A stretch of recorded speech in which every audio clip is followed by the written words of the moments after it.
করিমগঞ্জ আর তরাইল থানা মুক্ত করা, এইটা স্যার দেখানো কি কইছে আগে? আমরা করিমগঞ্জ থানা, তারাইল থানা আমরা দখল করলাম, তাদের সমস্ত অস্ত্র নিলাম, তারাইল থানা মুক্ত করলাম, করিমগঞ্জ থানা মুক্ত করলাম। ভিতরে এই যুদ্ধগুলো আমাদের করতে হয়েছে।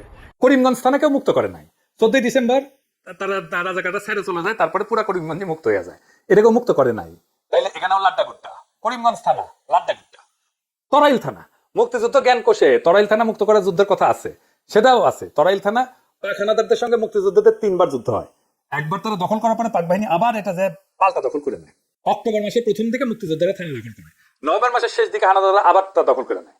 14 ডিসেম্বর মুক্তিযোদ্ধারা পুনরায় দখল করে স্বাধীন বাংলায় পতাকা উত্তোলন করে একেবারে স্বাধীন হয়ে যায়। ওই কোসে আর নাকি যুদ্ধই করা লাগেনি। ফায়ার বললেই নাকি পলায় যেত। তরাইল থানা দখলে 3বার যুদ্ধ করতে হয়েছে। ফায়ার বললে কে পলায় যায় নাই। ফায়ার বললে থানা ছেড়ে পলায় যাইতো। সে আসতেছে শুনলে নাকি কাঁপতো। দুনিয়া কেউ শুনেছেন একটা গেরিলা অপারেশনে যাওয়ার আগে জানায় অপারেশনে যায় কেউ? কিন্তু যুদ্ধের বেশি কি জানে না। আগে সে আসতেছে এটা জানায় দেয়, জানায় দিয়ে অপারেশন করে কেউ। বালসাল যা বলে বাঙ্গুরা সেটা খায়।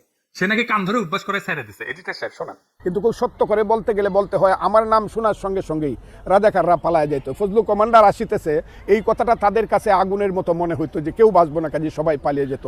কাজে কোনো থানা দখল করতেই আমাকে ওইভাবে যুদ্ধ করতে হয় নাই। খালি একটা ফায়ার বলার সঙ্গে সঙ্গে একটা ফায়ার দিলেই বুঝছে যে আমাদের জীবন হবে, রাজাকাররা পালিয়ে গেছে। উসিদেরকে ধরে আনছি, সিউদেরকে, তখন সিউ ছিল, তাদেরকে ধরে এনেছি গাঙ্গের পাড়ায়, কোথাও স্কুলের সামনে কান ধরে উঠবস করে 10টা বেতের বাড়ি দিছি। জীবনে আর কোনোদিন থানায় আসবি না, ছেড়ে দিয়েছি। তো তারাইল থানা আবার দখল নিল কেমনে পাক বাহিনী? তাহলে এখানে লাড্ডাগুট্টা ডাবল শূন্য।